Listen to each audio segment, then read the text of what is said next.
Well, hello there, and thank you for joining me for this week's edition of Telile 24/7. I'm your host, Adam Cook. This week, we'll pay a visit to the Fall Awards Dinner and Gala that's held every year at this time by the Strait Area Chamber of Commerce. There were a number of Richmond County honorees this year. You'll get to meet them in just a few minutes. But we begin with the first part of a two-part interview with the head of the Cape Breton Transgender Network, Veronica Merryfield. This coming Monday, November the 20th, is Transgender Day of Remembrance. And we're going to speak to Veronica about what exactly that means, but also about the need for a day of remembrance for the transgender community, and several issues involving the general LGBTQIA+ community in both the legal arena and in the education system. Let's begin our conversation with Veronica Merryfield right now. With Transgender Day of Remembrance approaching on Monday, November the 20th, and several other issues connected to transgender rights and the LGBTQIA community in general, we thought it was a good idea to welcome back a familiar face to Telile 24/7. She is the head of the Cape Breton Transgender Network and the education coordinator for Cape Breton Pride. We're pleased to welcome back Veronica Merryfield. Thank you for joining us once again on Telile 24/7. Thank you for having me again. It's good to have you, and as we mentioned right off the top, the reason we have you in this particular show is because of the pending arrival of Transgender Day of Remembrance. So for those who may not be familiar with the concept, could you tell us a little bit about what that day is about and why that day is so important, especially this particular year? Right. Yes, the Transgender Day of Remembrance has been in existence for a couple of decades now, and it's an occasion for us to remember those who have died from just being transgender, either through suicide or through violence. And it's that opportunity to raise awareness too of the violence and hatred that happens to the trans community. Now, my sense is that the numbers that have been impacted by violence or by suicide in the transgender community are growing year by year in Canada, and that we're seeing the impacts right here in Nova Scotia. Can you tell me a little bit about that? Sure. The trend has been rising for about 8 to 10 years. The actual numbers are down a little bit across the world this year, but they're up in Canada. There's 7 known and reported incidents, the youngest being an 11-year-old who was stabbed in Edmonton. And there's one in Nova Scotia again this year. Last year we had a suicide in Cape Breton, and this year there's a suicide from Halifax. So Nova Scotia is hitting the international news for all of the wrong reasons for a second year running. Mm-hmm.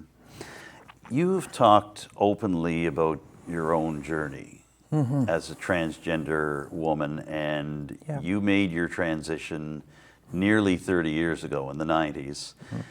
What does it feel like to you now, even as you're trying to be a face or the face of the transgender community in Cape Breton and be a role model and get the information out as you're doing right here?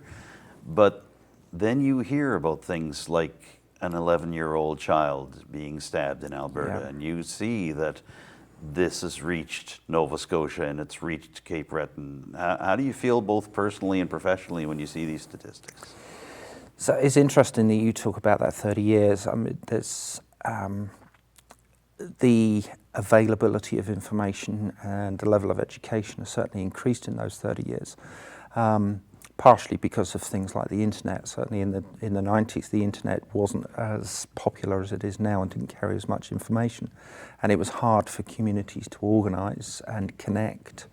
Back in those days, a lot of our community were connected over internet relay chat, which barely exists anymore on the internet, whereas, and the education wasn't there, that the websites for information were few and far between. So that from that perspective, the education has got better. The education for or availability of information for children is getting better. So that the children who know that they are different at that young age of 4, 5, 6 are better able to feel not alone. But the number of sort of suicides doesn't seem to be going down, and the perceived or the hatred that's being levied at or levelled at us is increasing, as we saw this year with the 1 million marchers who protested in September and October over educational pieces around what they call gender ideology. And, you know, having been on the organising a Celebrate Diversity to counter that protest locally in Cape Breton, outside the CBRM building, the number of drivers past that hurled insults at us would indicate that we've got a long way to go. And I use the word gender ideology because that's the wording they use, but really we're looking for an abandonment of this idea of gender ideology. My grandmother fought for voting rights as a suffragette, which is, what's that if it's not gender ideology? If we really want to think about things around gender ideology, why is there still glass ceilings? Why are there gender roles? Why are people being shoehorned into these particular things? And why are some of those being disproportionately affected? Let alone the trans and intersex community being attacked based on gender ideology. And again, you know, this notion keeps being rolled out that there's only two genders, there's only two sexes, which is the modern take on that. And I've talked about this before, but you know, First Nations cultures have a lot of terminology for gender and sex that goes back way before colonisation ever occurred on Turtle Island and way before that.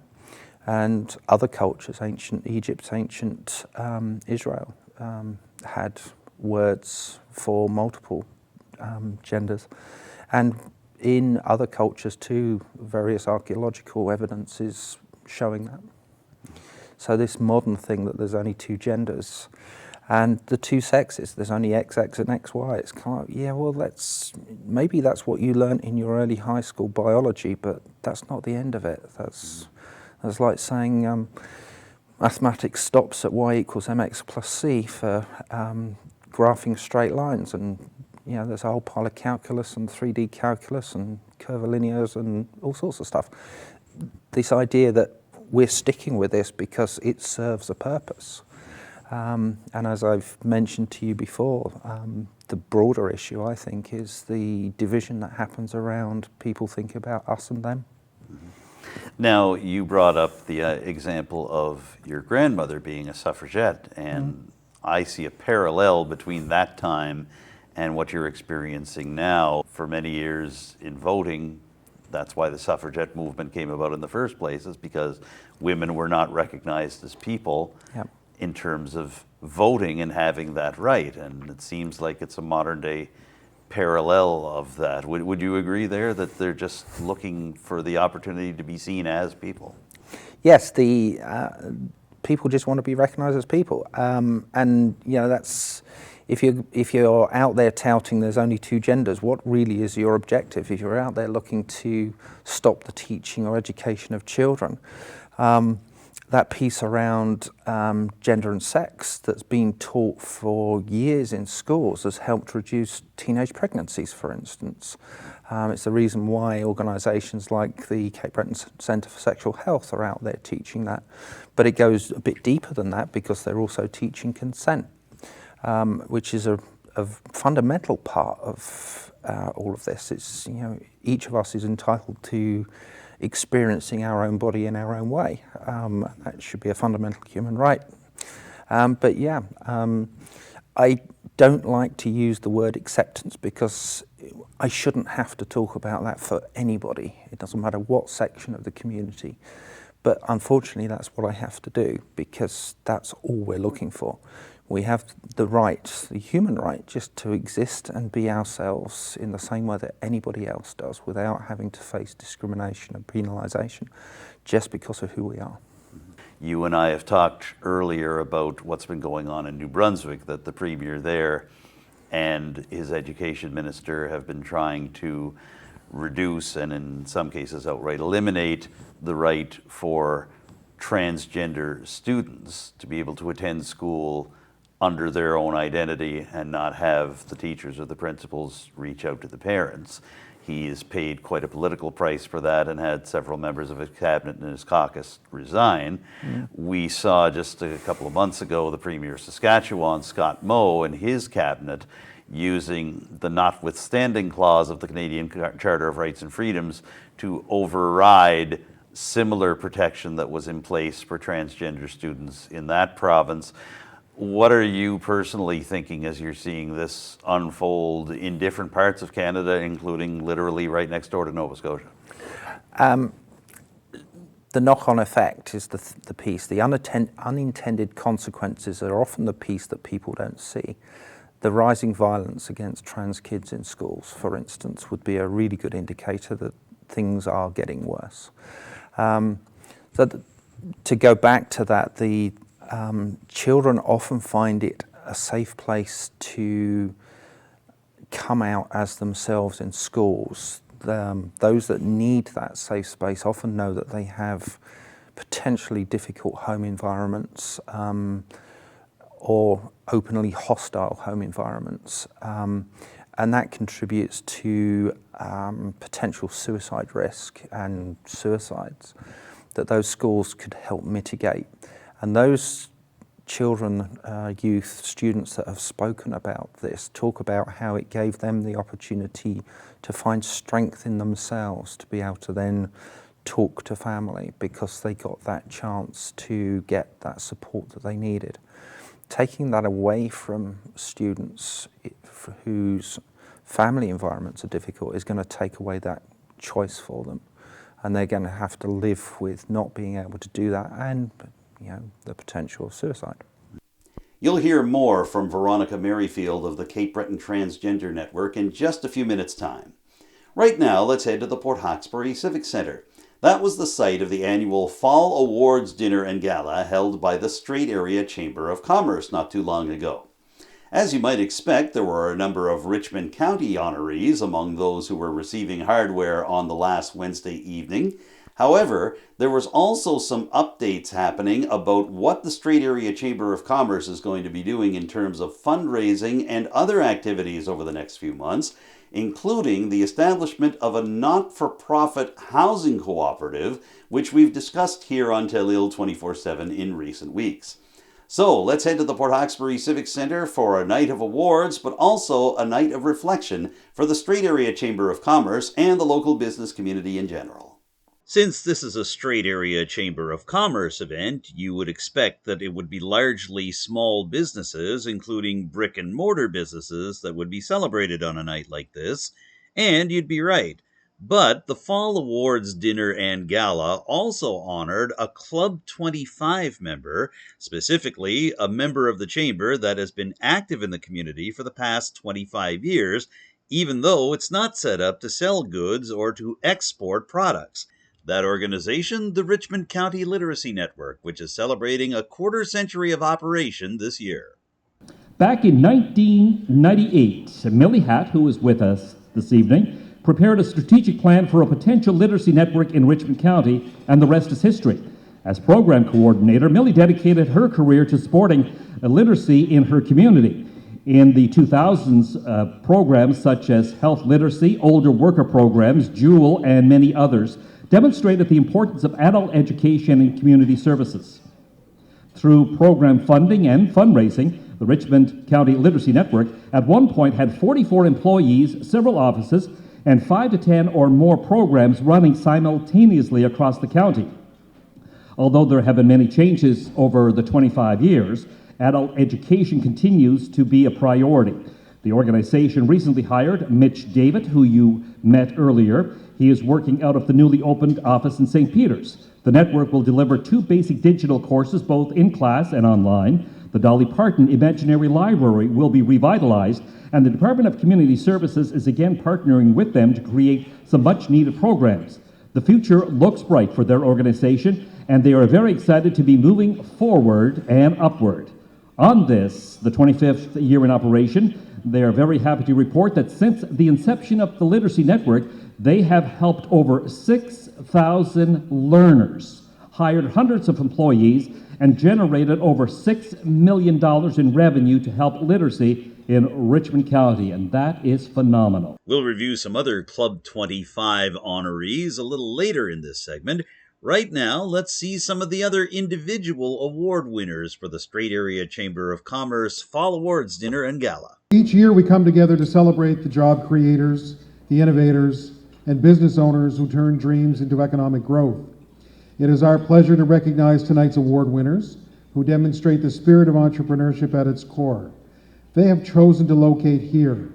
They employ our friends and neighbors. They take an idea and turn it into reality. Thank you for all you do, and congratulations to all the nominees and award winners this evening. As it turned out, the Richmond County Literacy Network wasn't the only county organization honored by the Chamber of Commerce on this evening. The Rising Star New Business Award for 2023 went to the Farmers Pantry in St. Peters.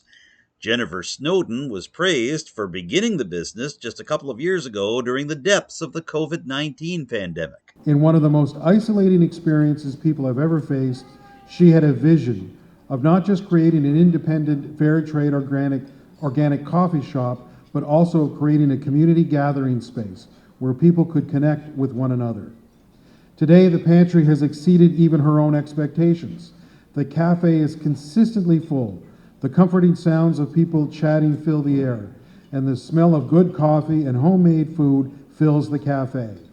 All of this is regularly punctuated by sometimes spontaneous live music by local musicians who are quick to whip out a guitar or other instrument.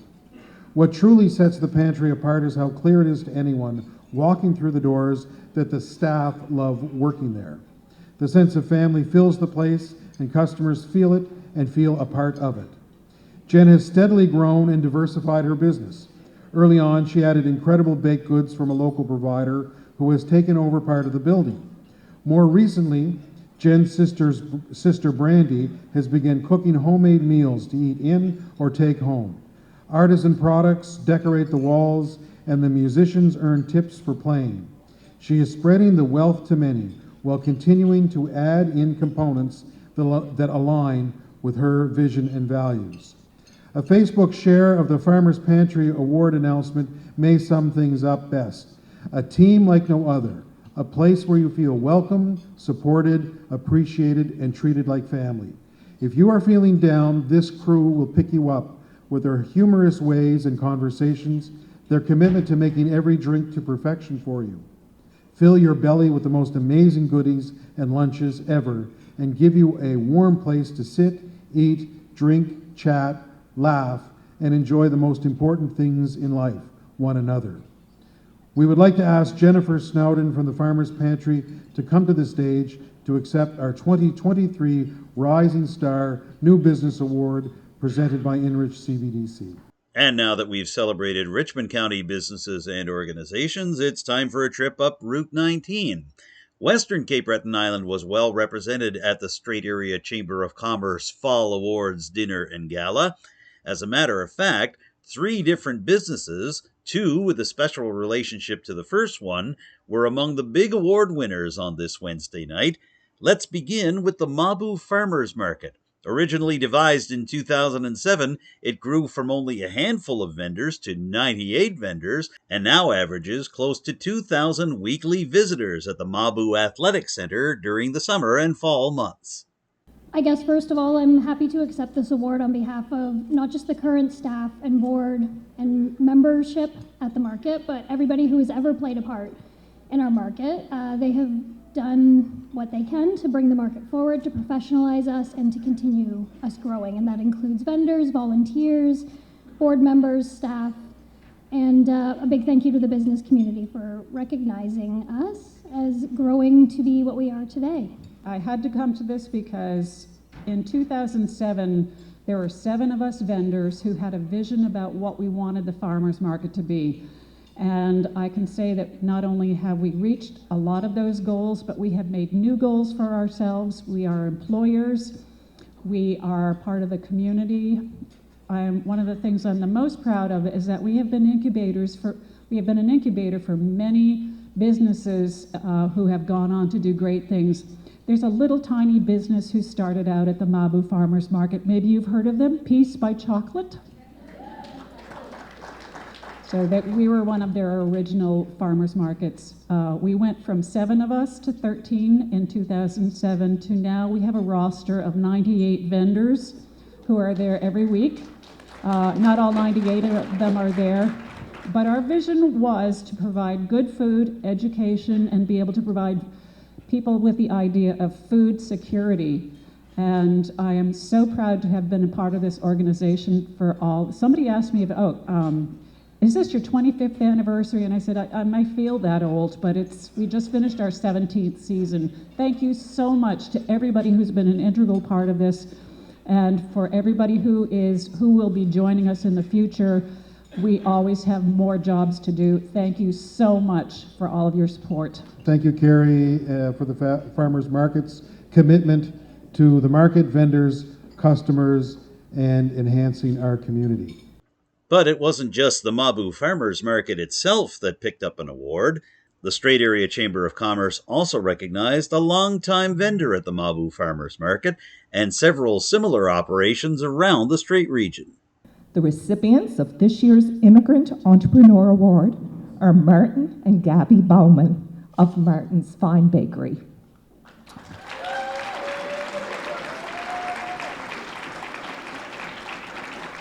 Originally invited by Martin's uncle to come to Canada in 1977, it would be 3 decades later before the dream of immigrating from Germany to Canada was realized. In 2010, Martin and Gabby made the permanent move to Unama'ki, Cape Breton, and more specifically, to Big Harbour Island. Soon after arriving in Cape Breton, Martin and Gabby joined a group called Table for Action. The purpose of this group was to form a farmers market here in Port Hawkesbury. With Martin's background as a trained pastry chef, Martin and Gabby joined the market and began selling baked goods. As their business grew, so did their adoration for Unama'ki, Cape Breton, as they branched out and sold their delicious baked goods and coffee at farmers markets all across the Strait region, including Mabu, Badek, Port Hawkesbury, and Antigonish. Martin's Fine Bakery has been delighting taste buds ever since by producing high-quality baked goods with only the freshest ingredients.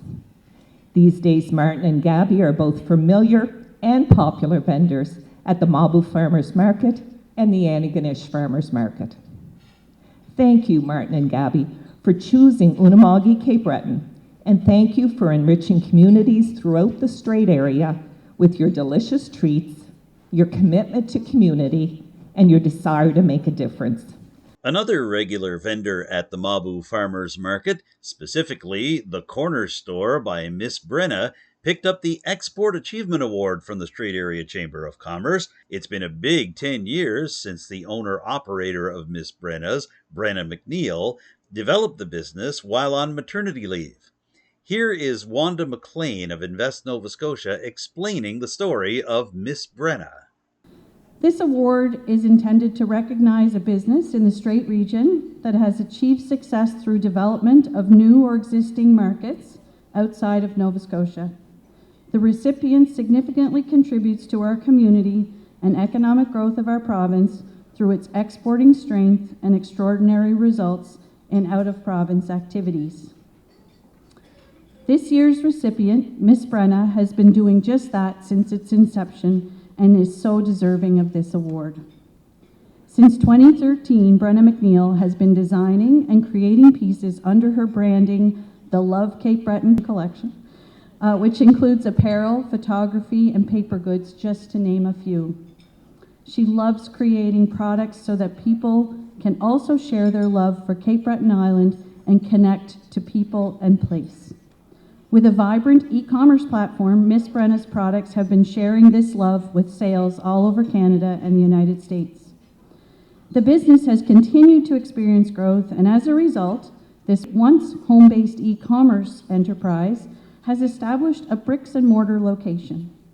Excitingly, on December 3rd, so just almost 1 year ago, Brenna and her husband Brandon and their children opened the corner store by Miss Brenna in her hometown of Inverness. It's already become a favorite shopping destination for residents and visitors. The Corner Store by Miss Brenna is a strong supporter of fellow entrepreneurs and local small businesses.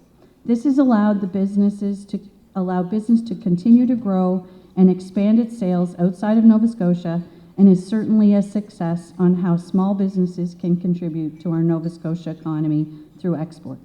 So on behalf of Invest Nova Scotia and the Strait Area Chamber of Commerce, please join me in congratulating the Corner Store by Miss Brenna as the recipient of this year's Export Achievement Award. Everyone who wins an award tonight will tell you they have a large community of people giving them the confidence and drive to accomplish their dreams and be successful. I'm no exception. Thank you to the Strait Area Chamber of Commerce, Invest Nova Scotia for the nomination, friends, family, the Mabu Farmers Market where I started in 2013, and our loyal and passionate customer base. I wouldn't be here without them. And of course, our amazing team, Brenda, Bria, Connor, Serena, Lucinda, and Brandon. I started designing the Miss Brenna Cape Breton apparel collection 10 years ago while on maternity leave, so Lucinda's 10 now. She inspired the Square Dance and Beach Babe collections, and Brandon is a sounding board, fixer of everything, so nice to customers, and great with advice. So they're the best. Thank you so much. And if you thought it was only the Mabu Farmers Market and its various vendors that were representing that part of Inverness County at the Strait Area Chamber of Commerce Awards Night, well, think again. The Mabu River Inn also received its due, being inducted into the Chamber's Club 25. Donna and David Cameron purchased the former Mary's Hill home in Mabu. Without any prior experience in the tourism business, they consulted with locals who provided a number of suggestions, one of which was opening a youth hostel. They felt that would be the best direction, as they were not competing with existing tourism businesses and were creating new capacity in their community. They performed the first of many major renovations and opened the first youth hostel in Cape Breton, affiliated with Hosteling International in July of 1998. They operated as a hostel for 5 years, having visitors from all over the world, including Australia, Europe, Asia, and North America. It was a wonderful experience, but they felt to improve the building and grow the business, they would have to alter the business model. They did some major renovating, and by the spring of 2003, they had changed from a hostel to an inn. Renovations have been continuous for them over the 25 years, and they have transformed the building from one that could be potentially torn down to a modern, efficient 4-star Canada Select tourism facility with 11 units comprised of 8 rooms and 3 two-bedroom apartments besides their own apartment. The facility also has a hair salon on premises, which Donna has operated for 24 years. They did operate a pizza business for 25 years, which closed in May of this year due to the increasing cost, staff availability, and them wanting to enjoy a quality of life for themselves. This brings them to where they are today. David and Donna say they owe their success to the great staff, contractors, and the support of the community over the years. For them, and for that, they are very thankful. 2 Port Hawkesbury-based printing businesses were also inducted into the Chamber's Club 25 for a quarter-century of operation. These were Snow's Econo-Print and City Print.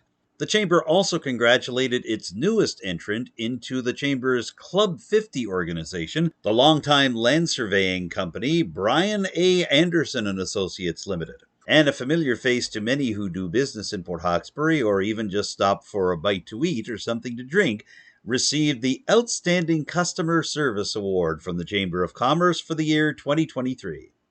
Davina David, known by all her friends and customers as Apple, from Scotiabank and Papa's Pub. Apple champions a customer-first approach and mindset. She goes above and beyond for every customer. They simply adore her. She builds relationships, strengthens connections, and trust with her customers and colleagues.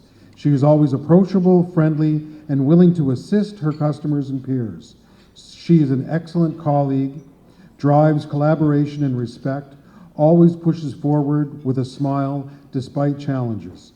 She consistently helps her team with her knowledge and experience. She is a great asset to any team. She cares about her work, her customers, her colleagues, and doing the best she can for all of them. Apple has an impeccable work ethic. Not only does she work almost full-time with Scotiabank, but has another full-time job at Papa's Pub that she goes to when she's finished at the bank. She is loved by all because of the service and dedication she gives to everyone. Apple brings her best every day and inspires others as well.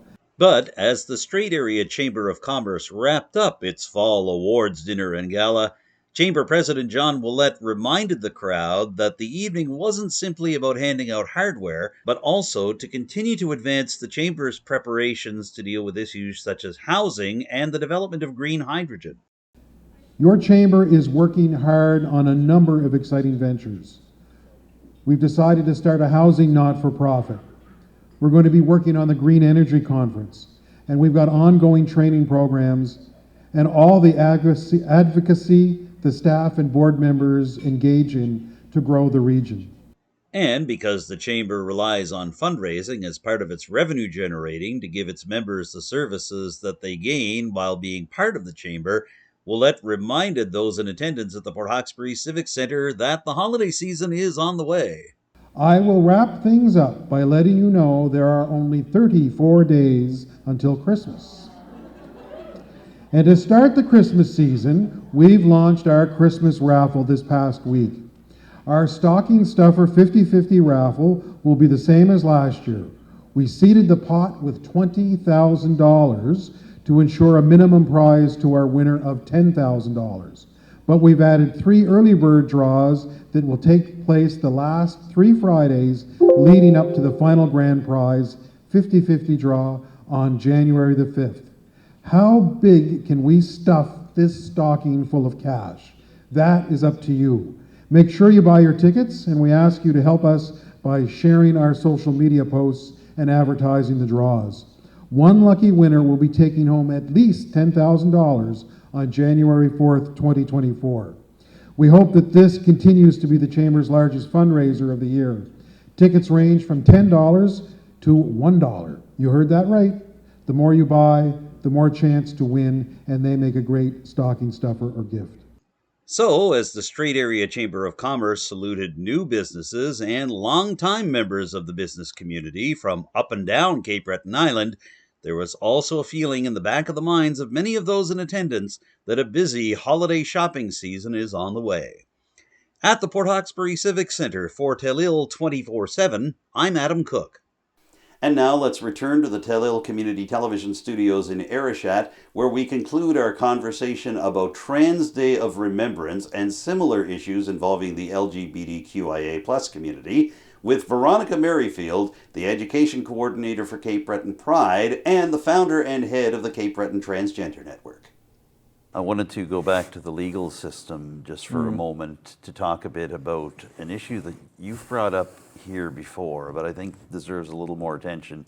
The concept in the Canadian court system of a gay panic defense, and it's also been called a homosexual advance defense. Yep. The idea that if a heterosexual is approached in what is deemed to be an aggressive or sexual way by someone within the LGBTQIA community and violence results to the second party, that there is protection under the Canadian legal system right now in terms of a gay panic defense. I mean, I don't think a lot of people understand that that actually exists. I know I certainly didn't. What are your thoughts, and how does this impact the work that you're trying to do in basic human rights for LGBTQIA? Sure.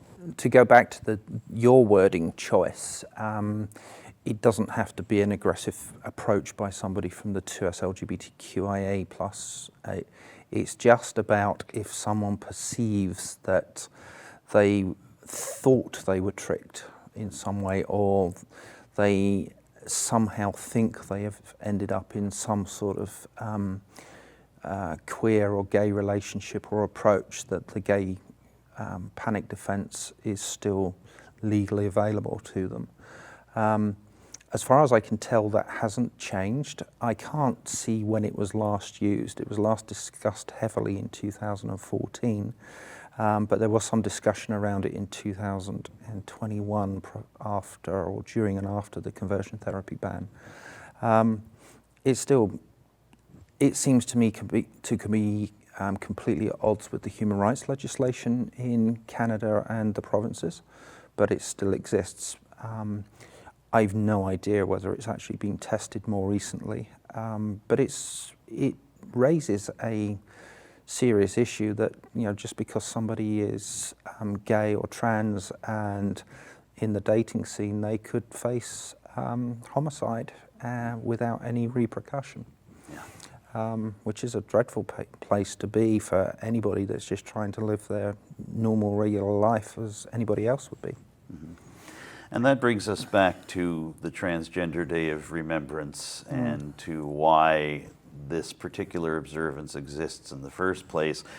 It's with some interest that I note that this event happening on Monday, November the 20th, the coming Monday, comes 2 days after the National Day for Survivors of Suicide Loss. And we've talked about suicide that does exist within the LGBTQIA community, within the trans community. And I want to speak to you about that while asking, does the Cape Breton Transgender Network and/or Cape Breton Pride work with families that have experienced suicide and a loss of this regard? I imagine the answer is yes, but what can you tell me about what you folks do? I certainly do. I work with families who have experienced loss in Cape Breton. Many of those are families of youth. It's a very difficult place to be, and it's very difficult for me personally too. It's the one piece that I find the hardest to work with. There are suicide education pieces that are happening this year through friends of mine who are putting on workshops around the province. Suicides still happen in the trans community. Those rates are still high. Those who are transgender talk about their suicide attempts at higher rates than the national average for people, which indicates that, you know, those suicides happen, as we've got documented those who were known to be transgender and took their own lives. But how many of those that weren't known have taken their own lives because of that? And that's my concern with, you know, the things around the education bills and these provinces that are using the notwithstanding to force those issues.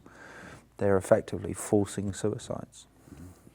And just wrapping up on that topic, although it's certainly not a topic that can ever be wrapped up with a bow, you've spoken so much about the danger posed to children, and that's danger that could be posed to children of somebody watching right now, to somebody whose grandchildren could be going through this. Yeah. You know, what do you say to them in terms of opening up their hearts to recognize that this could be happening to either someone they love or someone close to someone they love? Absolutely. How do you know, right? If you've not allowed that person you love express who they are because you don't show that you're open-minded enough or you're educated enough to understand those issues, then they are not going to know who to reach out to.